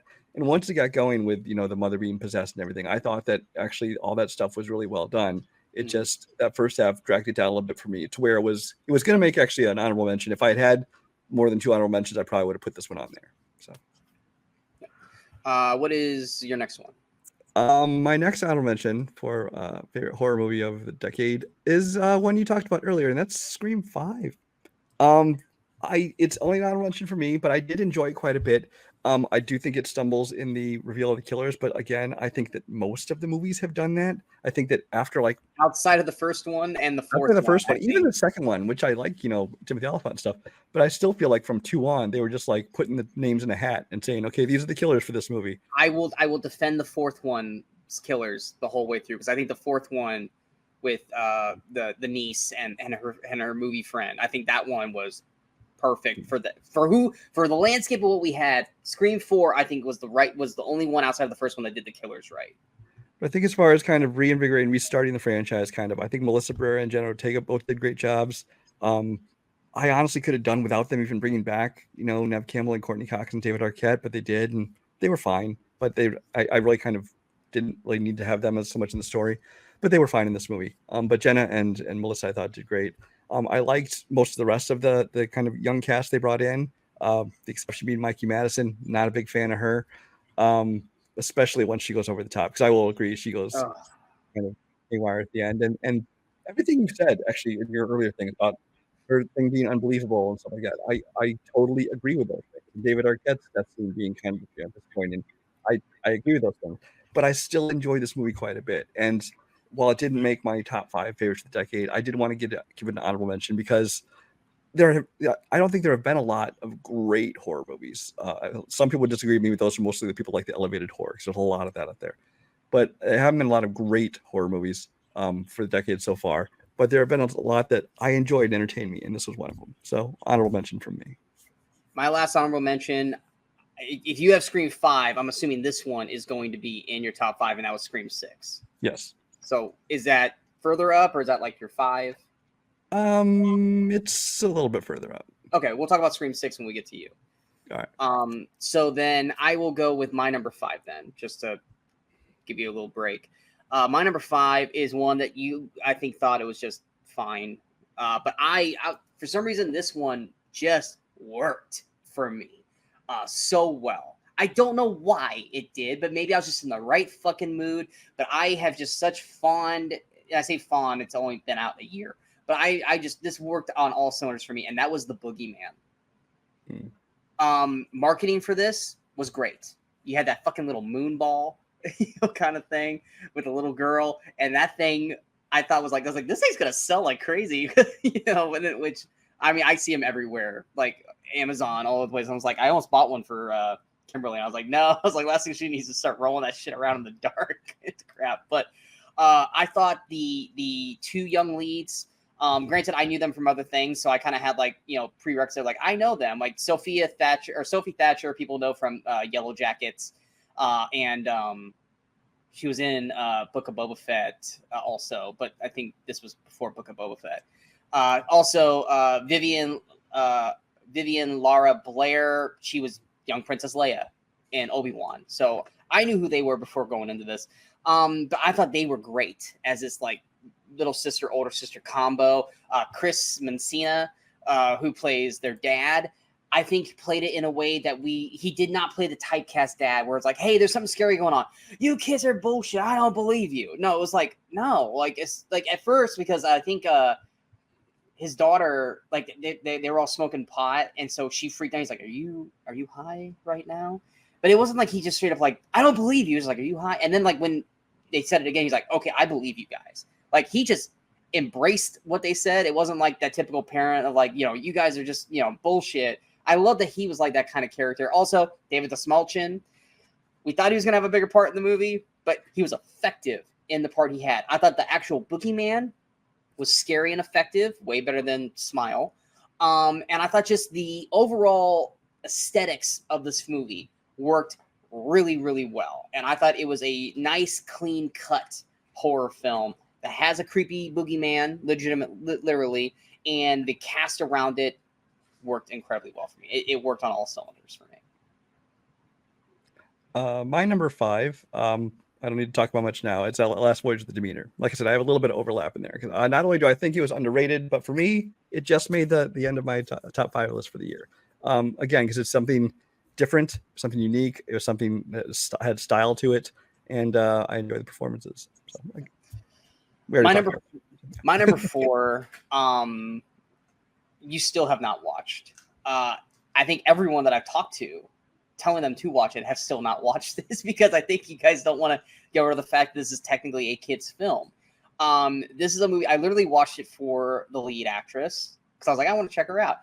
She's amazing in this, and then the movie itself is in my opinion fucking amazing, which of course at this point, if Brian watches it, it's probably going to get a 3-star because every time I boast a movie for him, he never like loves it. So, but this is on Netflix and it's called Night Books. This is basically a adaptation of kind of like Hansel and Gretel to a point. You got Kristen Ritter, who I really enjoy, and mostly everything she's in. And she is this witch who kidnaps these 2 kids. Not at the same time, obviously. Like, she's kidnapped this one girl. She's had her there for a while, and then she kidnaps this new kid. He's kind of like this awkward, like, 10-year-old who's really into monsters and horror and stuff like that. So naturally, everyone calls him a freak and a killer and this stuff. So he has no friends. He has like this birthday party, and like no one comes to his birthday party. And so he's just kind of like this very sad, lonely boy, and he gets kidnapped. And basically, the witch wants to hear scary stories every night. So every day during the day, the girl has to like cook and clean and do all this stuff, and the boy is forced to have to basically come up with a scary story, and then he has to basically try to scare the witch every night. And if she don't, she's gonna kill him.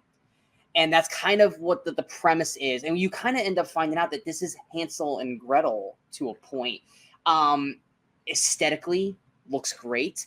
Color scheme, visuals, everything looks really good. Kristen Ritter is great as the witch. The little boy, Winslow Fegley, he's been in other things since this, because I think they shot this when he was younger. He was in like 8-Bit Christmas. He was in Lyle Crocodile. He was the main boy in that. He gets a little screamy. It's something that young actors have. It's like, yeah, you're a little pitchy. You're kind of a little annoying, but he's decent in the film. The girl in the movie, pulling her name up real quick, Lydia Jewett. She plays Yasmin. I thought she was actually really good. This was just an effective movie, and I'm watching it, and I'm just like getting to certain points. Like, if I was a kid, this would terrify me. Like, it's got some actual scary imagery for kids. Like, if I remember because when I was watching it, it was I was just starting to date Kimberly, and I hadn't met her kids yet, and I was like, I want to like pitch this to her, but I don't know if this is gonna scare like the 9-year-old. I was like, because like there's some scary imagery in this that's effective, and I really, really just liked overall how this film worked. I gave it like a 4.5-star review. Like, it was one of my favorites of the year. I talked about it at year's end in 2021. But yeah, for a horror film, this is a kids horror film. It is incredibly effective, and I have not watched it since then, but it is really, really good. I really enjoy it, and I know Brian still has not watched it. I still not watched it. Yeah. My number 4 is movie just came out this year, and that is also from Radio Silence, and that is Abigail. I will be talking about it later. Okay, we'll wait for you to talk about it. All right, go ahead to your next one. My number 3, we've already talked about. It's No One Will Save You. Okay. Back to you. All right. My number 3 is a movie that came out this year, and I think this is once again word of mouth. It's an indie film, so it's not like a mainstream theatrical film, but word of mouth is incredibly high. Brian did not care for the word of mouth for this movie. I think he thought it was okay. I went in with very much not knowing what was going on, and I thought the whole twist and scheme of it worked effectively, incredibly well, and that is Strange Darling. I really, really fucking enjoyed this movie. I thought Kyle Gallagher, is it Gallner or Gallagher? Gallner. This guy's creepily kind of climbing up the ranks for me on actors that I like start to pay attention to, because he's always like this role player in movies. Like I was like, yeah, that guy was solid, And now I'm starting to feel like, especially through the horror things, I'm like, this guy keeps kind of like John Gallagher Jr. This guy keeps popping up in shit that I like. He's great. Willa Fitzgerald, who I'm not normally crazy about her, but she is amazing in this movie. Because this movie's still technically new, I am not going to go into details for this movie. The best way is to go in this without watching trailers, without having any kind of ideas what this film's going through. I thought it was super effective. I thought it was well acted for the leads. The non-leads, the people that kind of pop up in the movie, they're okay at best. Ed Begley Jr., he's got a small part in this. He's kind of amusing in the role that he has. But I thought this was incredibly well done. I liked the way it was shot. I liked, once again, the color scheme of the film. Just the way the story structure goes, because like you can get frustrated, but it's like at the same time you're like, well, in that moment, I can understand why these characters did this. It's stupid, but I buy that this would happen in real life. And that is why this movie works. Like, this is definitely a film that 1,000% could be a true story 10 times over. And I think that's why it works as well as it does. But yeah. Yeah, it's a movie that I think that it basically employs this gimmick of telling things non-linearly. I want to say there's like is there 5 chapters, I think, like or 5 or 6 chapters, and it's not told like, and it's not like backwards like Memento, but it's not linear. It's kind of, it jumps around, and there's a reason for it, and it kind of gives this movie a little something extra that I think it would not have had if they tried to tell the story linearly. It'd still probably be a good movie, but I think that gives it a little something extra to it.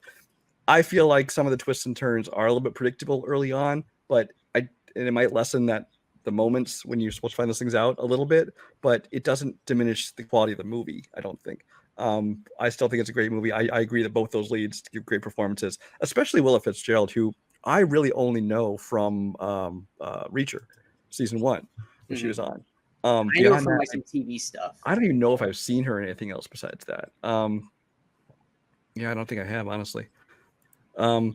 But I only know her in that one small role, and to see her in this role is kind of a complete flip from what I was expecting. I thought she did a great job. So curious to see where she goes from here. Oh, absolutely. Oh, Follow House of Usher, I saw her on. Yeah. Okay. Yeah. Well, she was good in that. I got her confused at the start because I thought she was the girl from Five Nights at Freddy's, and I was like, oh wait, that is not the same actress. That's not the same actress, because she was horrible. That girl is not a good actress. But yeah. What is are you on 3 or 2? I'm on 2. Okay, what's your 2? My number 2 is Scream 6. Scream 6, which again, the ending kill reveal, weakest part of the movie. But I really, really liked everything before then. Again, this is a movie from Radio Silence, the same guys who did Abigail, which we'll talk about. And Scream 5. It's got, the focus really is more on, Melissa Barrera and Jenna Ortega this time. The core 4. What? The core 4. The core 4, yeah. Because Courtney Cox is still in there as Gail Weathers. David Arquette obviously is gone. Neve Campbell didn't come back. I'm okay with that. I would have been fine if they didn't have Courtney either. It's like, can we just move on? You've made your transition. Let's move on. But I thought the core 4 did a great job. I love that they changed the setting from Woodsboro to New York City. I thought that added something to it. And in a case like, Jason Takes Manhattan, when they're like, oh, it'd be cool to see this slasher in Manhattan, but most of the movie isn't actually there. It's on a boat, and then like the last 10 minutes is in Manhattan or something like that. But this one, it truly does kind of set it in the city. It really employs that city, from the bodegas to the apartment buildings to all over the place. It is effectively utilized. It's very effectively utilized. Are there, dumb things the character does that makes you kind of hard to believe certain things? Absolutely. But that's every Scream movie. Every Scream movie's had that problem where it's like, okay, people aren't going to really react like this, or there's unbelievable parts where how could the killer be here and do that? And this killer was too small to be able to do that. And I get those criticisms, but it's also the kind of thing where I'm like, I don't care. I'm just enjoying the movie. The actual who's the killer at the end, the reveal, is the part I've learned to just not even care that much about. It's just like, I'm just enjoying the ride the whole way through. How's the build up all the way through? And again, Sean and I have ideas of where this movie should have gone, where they keep kind of almost teasing they're going to go with it, but they're not going to go that way. If you're going to tease it, then fucking do it. Especially now that we know they want to say, "Oh, this could be where we're going," but you're like, especially now that everything that they've been building over these last 2 movies is gone now because Melissa Barrera and Jenna Ortega are not coming back for 7. Yeah, I honestly have my anticipation for part 7 is so low right now, because it's like they got rid of Melissa and Jenna, who are two of the biggest. Well, they got rid of Melissa, and Jenna's like, well, if she was not coming back, I'm not coming. Right. Well, I'm saying those two aren't in it. You lost your directors. Then you had Christopher Landon come in. Then you lost him. And then you're bringing back Neve Campbell, who I'm like, oh, we moved on from her. I don't. Now it might still be good. I hope it is. I really hope it is. But my expectations are very low for it. Yeah. But this movie I thought is actually maybe my second favorite after the first one. It's kind of right there with number 2. 6 and 2 are kind of right up there as my second favorite of the series. Yeah, and I agree. It's 1, and then like 2 and 6 are like right here. Then it's 4, and then it's like 5 and 3 all the way the fuck down here.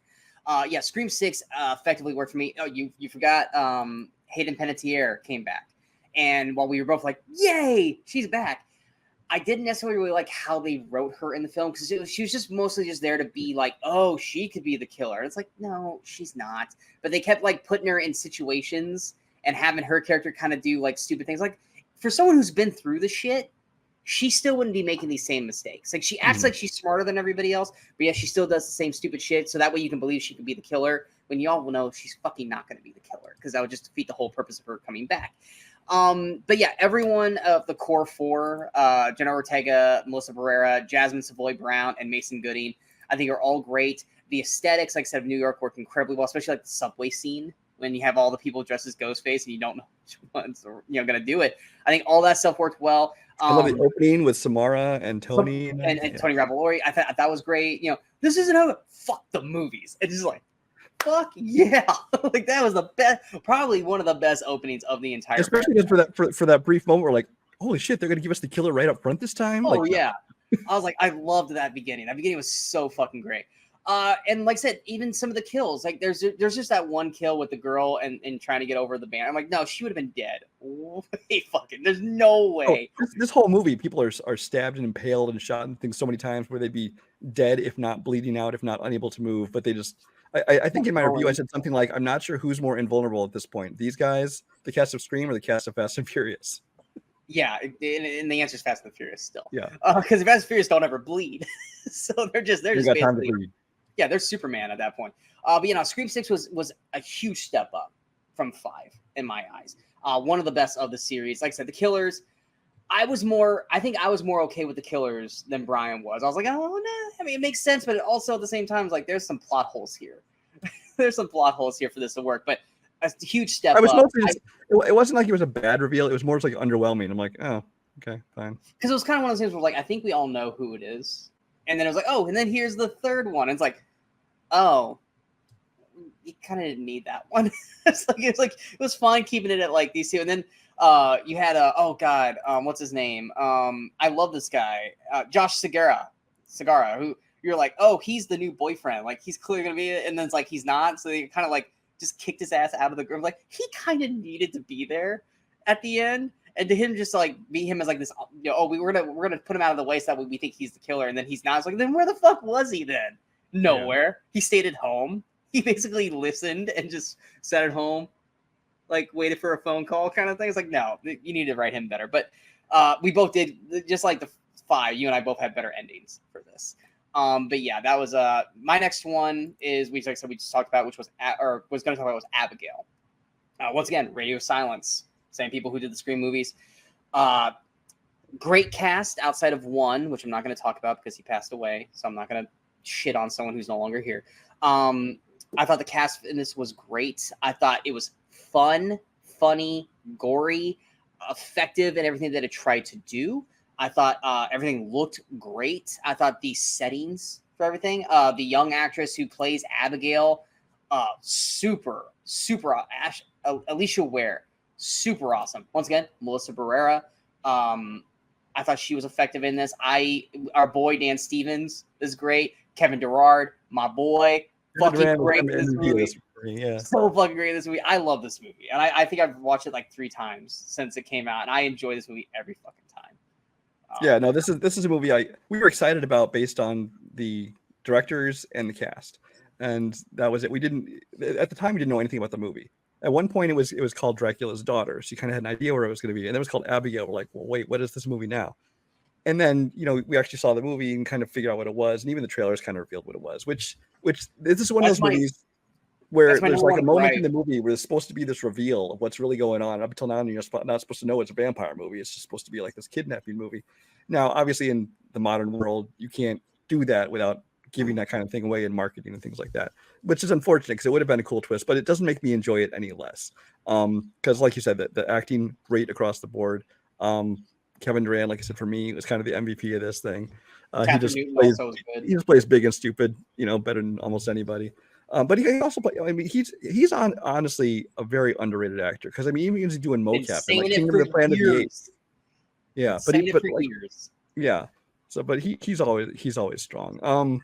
Yeah. So I really enjoyed this movie. That was my biggest gripe with Kimberly as well. Was she's like, she goes, they didn't fucking reveal that she was a vampire in the trailer. This movie would be so much better. She goes, but we fucking know what's gonna happen. I go, I know. I was like, but that's not the choice of radio silence. That's not the choice of the directors. That's the studio. When we talked about Abigail the first time, I remember referencing Terminator 2 Judgment Day because there's that moment in the hallway where you realize, oh wait, he's protecting him and the other one's the bad guy. Up till then, you're supposed to think Robert Patrick's the good guy sent back. But the trailers gave all that away, so it's like it's not a big moment. Stuck. Still a great movie, but you didn't get that surprise. Yeah. I want to think we have the same number one. If we don't, I'm shocked. I'm shocked if your number one's not my number one, that you didn't even have. I'll be shocked if your number one is my number one. What is your number one? Terrifier 2. Wow. No, it's not. My number one. We'll talk about Terrifier 2 then, since I already said that. I kept figuring that you were going to bring up Terrifier 2, and then I just realized that you hadn't brought it up. My number one, I'm shocked it's not on any of your lists. Okay. Maybe I forgot about it. No. Hold on. We're not going to do Terrifier 2 because that's the cover. So we'll do Terrifier 2 last. My number one's Freaky. Oh, Freaky almost made my honorable mentions. I loved Freaky. Oh. I loved Freaky so much. Christopher Landon, who we're both big fans of. I'm surprised Freaky was not on the list. I was like, oh yeah, I totally forgot about Terrifier 2. Catherine Newton. It's fantastic. Vince Vaughn, who has not really, honestly, done shit. Like, he's done stuff, but not like good shit since probably Wedding Crashers. He is top of his fucking game in this movie. I fucking love Vince Vaughn so much in this. And the reason why I love this movie even more is that it doesn't shy away from the horror stuff. Because usually if you have like these body swap movies, it's like, it's more for the comedy. It's not going to be gory and bloody. And it's like that first opening scene where he's fucking killing. I'm like, holy shit. Okay, this is an actual horror film with comedy to it. I love the friends in this movie. The one who plays the gay friend. I think it's Nicholas Stargell. Or it was Mitchell Hogg. I don't know. Their IMDb pictures are confusing. I can't tell which one's which. They're hilarious. I love them. The scene in the back seat of the car, tears with him and with the guy that she likes, Vince Vaughn, tears. The ending doesn't stick the landing, but I loved this whole cast. I love how the comedy worked, the horror aesthetics worked. Christopher Landon is easily one of our favorites in terms of horror. He's not Mike Flanagan, but he's right there because we have a ghost kind of knock him down a peg. But yeah, Freaky was my favorite film of the 2020s for horror. I'm surprised it was not your number one. I'm not surprised it's on your list. It was definitely one, like if I had more honorable mentions, it was gonna be on there. Love Christopher Landon, what he did for, Groundhog Day with Happy Death Day. He basically did the same thing with Freaky Friday or body swap movies here. He kind of put the horror twist on it. Did a great job. Again, you have Catherine Newton, who again, by the way, this is one of the, I was talking about the pandemic. This is one of the major films that actually came out during, this was November of 2020. You're right. It was 2020. I remember going to it and there's being like 3 people in the theater. It's like nobody was going back to the theaters and half the theaters weren't even back open yet. So I didn't see this one then. But Vince Vaughn, was kind of doing Vince Vaughn, but I think he does a great job when he was doing her in his body. I think that he was a lot of fun with that. Beautiful. And I think Catherine Newton had a blast playing kind of the bad guy in her body. Obviously the dichotomy from her character before then to after then, just everything from the way she dressed, the way she carried herself, the way she talked. I think she did a great job at this one. I don't know what it is that I didn't love it as much as I wanted to. And I honestly don't even remember what it is about it that made me feel that way, because I did enjoy the movie. It just didn't quite make my top 5. I mean, you do have that moment where, once again, it's like Catherine Newton is like probably the most attractive girl on in the movie, and we're supposed to believe that she's like this huge geek nerd that everyone calls her ugly, and shit is like. Well, come on. She had glasses and a ponytail. She didn't have glasses. She had the ponytail though. Oh, like, oh no, she's in the mascot outfit. Well, I think there was like jokes like, yeah, she would be under a mask because no one wants to bang the beaver, and it's like, that's Catherine Newton. Shut the fuck up. I will bang that beaver. Exactly. Yeah, I fucking love Freaky. Yeah, so, I didn't put Terrifier 2 on my list. Because I have issues with it, but I still enjoy it. I would have put it on underrated, but I was like, I don't think it's underrated. I think it's perfectly rated for people. It's not. I think there was a time when Terrifier 2 was underrated because most people hadn't seen it. But I think in the year or two since then, I think it's kind of grown this following. More people have seen it, especially with part 3 coming out. A lot of people went and watched it right before 3 came out, and it's got a lot more people watching it. Now, I have this as my number 1 favorite horror film of the 2020s. I mean, you watched it 3 times in like 3 days. So I watched it a total of 5 times, I think. But yes, I do not think it's a perfect film. It is too long and it has pacing issues. There are basically entire scenes that can be cut out. The clown cafe being one. Yeah. There's 1 or 2 others. I think you could easily have made this a 2-hour movie instead of 2 hours and 20 minutes, something like that. It is too long, but I just love that. First of all, you created a new iconic, kind of slasher. It didn't create it. Obviously, this is part 2. Part 1 was a very low budget affair, and he was appeared in a short before that. But he took this low budget, movie nobody pretty much saw, and this time you kind of upped the budget. You definitely made it more epic in scope, and you've basically created this iconic new character who I think will eventually take his place right there. Maybe not like the Jason and Freddy level, and Michael Myers, but with the Pinheads and the Chuckies and people like that. I think he's at least going to hit that level. I think that he plays that David Howard Thornton, who plays him, I think plays it perfectly. He has his facial expressions. He manages to give you moments of levity in the middle of this brutal gore, things like that. And then that's the main thing about this movie is it is so over the top, so shockingly gory. So every time you think, okay, this is far as they're going to go, no, they'll go a little bit farther. No, they'll go a little bit farther. And I know that that's part of what Sean didn't like about parts of this movie. But I think that's one of the things that made it as good as it is, because you're like, this is, I can't believe they went this far. And then they take it another step to the point you were almost laughing at how insane this movie gets. And I like that about it. And this is one that the fact that it surprised me, I think increased my enjoyment of it. And then also I have to give props to Lauren Rivera, who plays Sienna, the final girl in this movie, and in part 3 as well. She's phenomenal in this. I think she's a star in the making. She's a star in the making, and it's helped by this awesome, it takes place at Halloween, so she gets to wear this awesome like warrior princess outfit, which just makes her battles and stuff with art that much, more outstanding. She does a great job in this. The acting of most of the other people in the movie doesn't live up to it. Her brother Jonathan, horrible actor. Her mother, horrible actress. But it is what it is. If I'm judging a movie by the quality of a movie, I'm not saying this isn't, Schindler's List, but if I'm just talking just pure enjoyment, when I want to sit down and watch a horror movie, what horror movie do I think of when I want to watch, something that's just going to be entertaining and I'm going to love it. It's going to be lots of bloody and violent and still fun. Terrifier 2 fits the bill for me.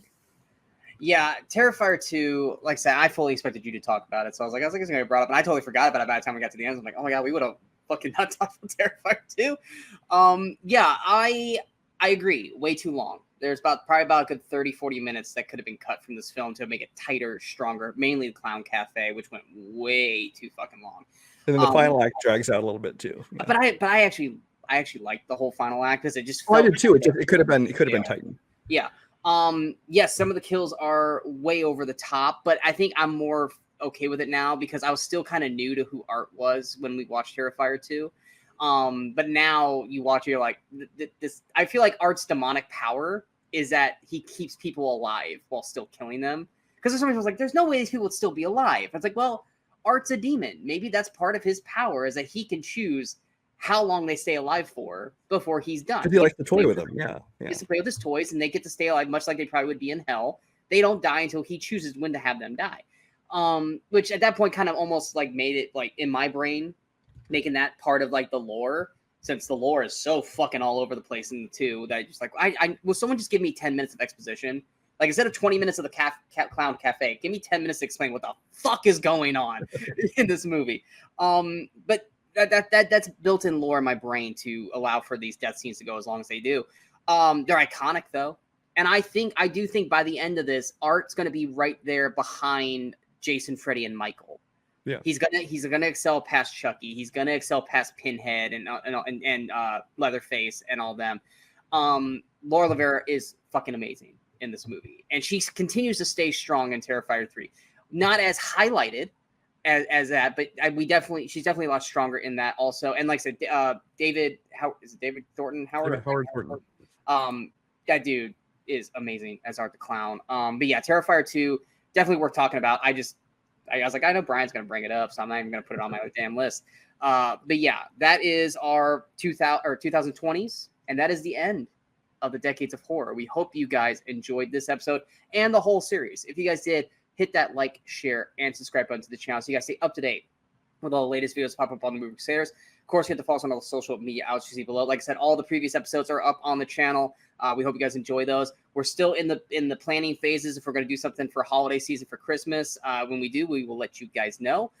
Coming out this week, I think by the time we get this thing dropped, Time Cut will be out on Netflix, which is another kind of like time, like time traveling horror aesthetic kind of film, at least from the gist of it. I didn't really watch that much of the trailer because I kind of want to go in blank slate. Also, in terms of other films, we've got Here, the new Robert Zemeckis Tom Hanks film. We've got Juror 2 with Clint Eastwood. I think it's his last directing film. It's also opening in like 50 theaters total in the country. Exactly. So the chances of me getting to see it is slim to fucking none. Brian might get lucky. It's only playing like downtown Chicago, so unless I want to travel 2 hours, I'm not seeing it. Which there. it's Clint Eastwood. Granted, he's got a solid cast. It looks phenomenal, though. I want to see it, but I'm not going to see it in the theater. I'll eventually catch it at some point, probably months from now. And then the only other thing I really see is A Real Pain, which I still don't think I'm going to get in my area, so I'm probably going to just have to wait for that to pop up on streaming, which is Jesse Eisenberg, second or third film with, is it Kieran Culkin? Yeah. Yeah, which you and I both have talked about. We both really want to see that film. We both think it looks really good. So nothing really that we probably will be reviewing and putting on the channel, but I'm sure either next week or the week after, we will both be back here for another episode of Movie Crusaders Chat About. There's a lot of stuff that happened in October.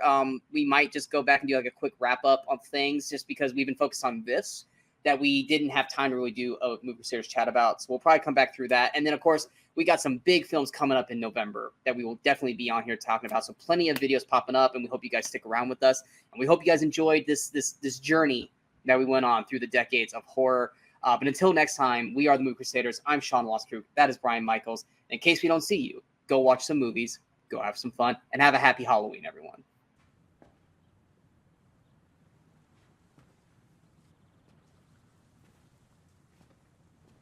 You're still here. It's over. Go home.